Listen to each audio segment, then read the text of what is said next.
Hey, what's going on, guys? Welcome to a very special bonus track edition of the I Am the Possible podcast experience, the place where possibilities continue to become perspective. I say that this is a very special bonus track because it was not planned and I really felt like I should share it. Someone out there may need to hear it and may need to receive this information, and it really came from a book that I'm currently reading, The Art of Creating, by one of my favorite authors, Joseph Wynn, The Art of Creating. But he talks about in the book, when you have a spark of inspiration, to move out on it, to not shelve it, not put it to the side, but take action on it, right? In the moment of inspiration, to take action. So I'm recording this bonus track. It's a audio only version, so there is no YouTube version for this one. It's only on the audio platforms that we have. But I wanted to share a voice memo conversation that I had with my main man, my brother from another, CJ. You've heard him on here before. We've had some episodes that we've released before together. But this morning, I was out on a walk and I was inspired by something that I had watched a few days ago, and I shared it with him, and then he responded and he shared some insight that he had. And I just thought it was really a dope conversation, and it really opens up to, or it really opens you up to the idea that inspiration is abundant. It's everywhere. I call it like these life lessons. These life lessons, they're everywhere if we pay attention. All right. A little play on words. If you pay attention, like the revelations of God, they come at a cost, they come at a price. And the price is your attention, right? Because that's the one thing that everything is like pulling at, right? All of the distractions of life, is like pulling for your attention. And many times we're just caught up and we're just distracted and we're caught up in our daily routine, seeing the same things, experiencing the same things, feeling the same things, just going through the motions, right? Just going through those cycles of life. But I find that when I go out on a walk, right, that's what works for me. When I go out on a walk, and I practice this non-thinking, right? I don't go out to try and say the same prayers to God, or to follow the same routine, but I just go out and I just clear my mind and I just allow life to speak, nature to speak, God to speak. And I find that that works for me. That's where I can be inspired, because I'm, in a sense, paying attention. I'm paying the price of the like observation of life. What is life saying? What is God showing me? What's being presented to me, without me trying to filter it and without me trying to force it to mean whatever I want it to mean or think it should mean. This was a practice that was taught to me years ago by my mentor. Shout out to Kenichi Yoshida. He taught me this practice, man, of allowing the dignity of life, the dignity of the individual thing that I'm observing, to speak to me and to reveal itself to me. All right. And so I was out there doing that. And then I had a revelation. I shared it with CJ. CJ heard it. He was inspired. He kicked back some information. And I just wanted to share our conversation. It was a quick conversation. I think it's like maybe 9 or so minutes between the both of us. But I thought it was some nuggets in there that you can pull from. And if nothing else, I want you to understand, and really my intention in sharing this raw footage, right? This is just raw footage, just off the cuff in the morning.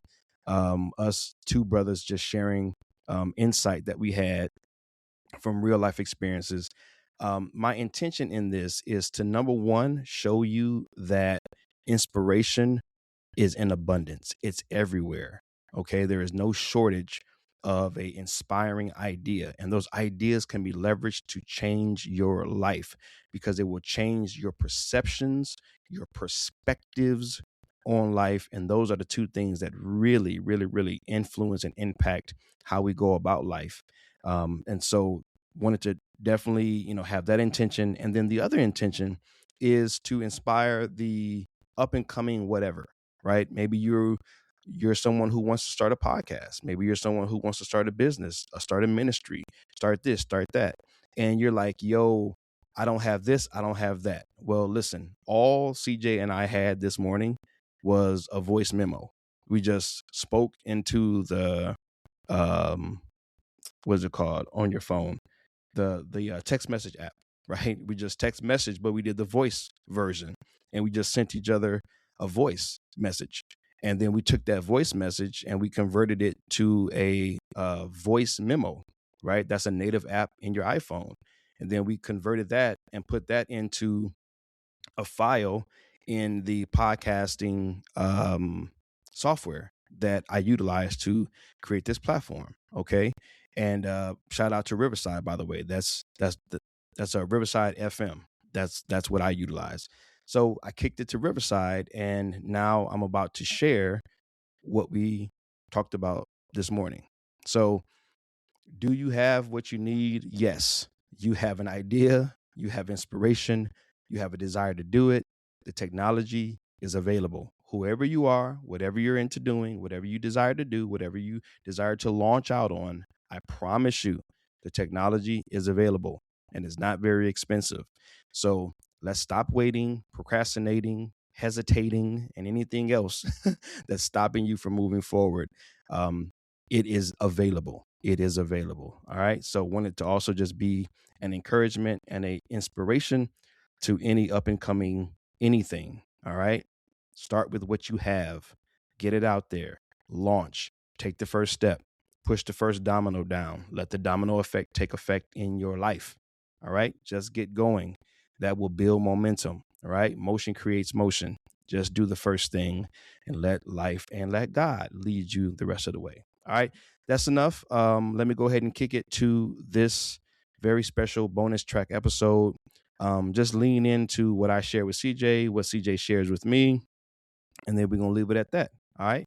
Hope and pray that you guys receive this message and that you get something out of it.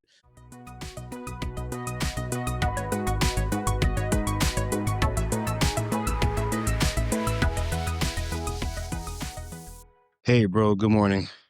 Hey, I was out for my morning walk, and this is normally when a lot of inspiration comes to me, concepts, ideas for content or for whatever. It's sort of my creative space where God drops and downloads, different revelations and ideas. And one just came to heart that I wanted to share with you that aligns with what we were talking about for the podcast. So just wanted to share it just as a way of just expressing kind of, again, the potential that we have to leverage things that are just already out there, especially things that tap into men. So I was watching the Knicks game the other day when they blew out the Hawks, right? Remember when I sent you those pictures and stuff? So the game, that was what it was. But what stood out was the post-game interview with Coach Mike Brown. He was the coach for the Knicks.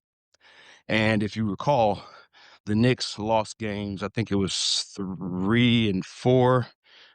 No, 4 and 5 by like 1 point.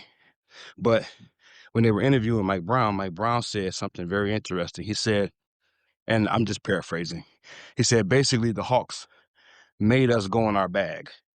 Like, by them beating us the way that they did, like, we know that we're better than that. And really, this series shouldn't have even gone, 6 games. But the fact that they beat us, the fact that it got to 6 games, it made us, in a sense, step our game up. It made us go within.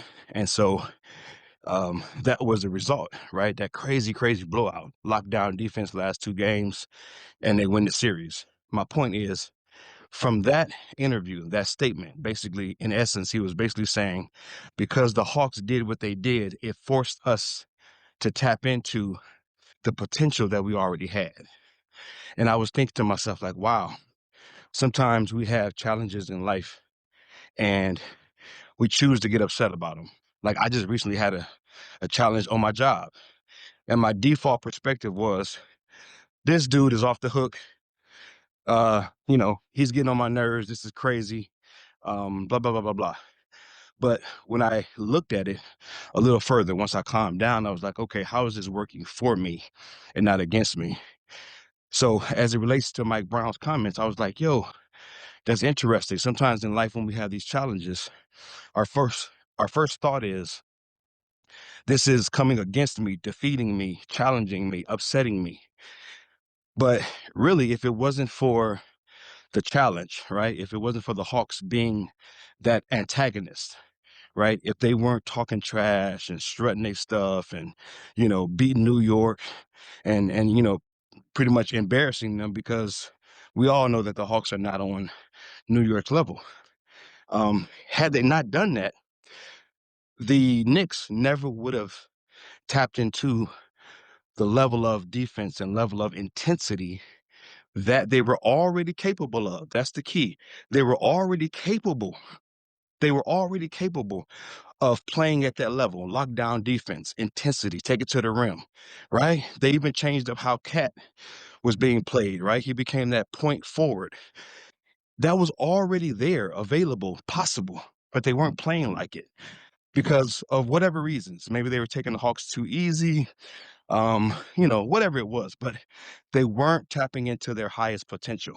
It was there, it was within them, but they weren't activating it, utilizing it until they were faced with a challenge. And it's like, so it is in life, man.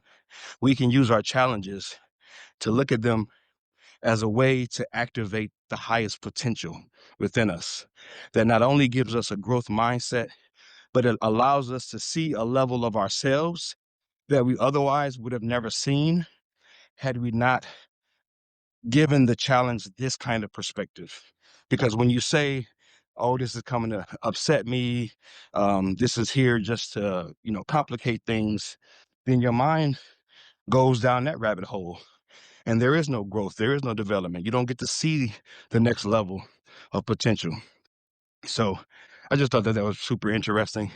And that was something that we could definitely, utilize as a topic, and just using Mike Brown's interview as a jump off point, and then just kind of reflecting within ourselves how we can utilize the challenges in life to really tap into the greatest level of our potential, rather than just letting it be something that upsets us and, torments us. So hope that all made sense, brother. But yeah, man, just wanted to share that with you. Like I said, just out on my walk and talk with God, and just wanted to bring you into that revelation, and just letting you know how really easy it is if we just watch our, game or whatever, and just kind of be mindful.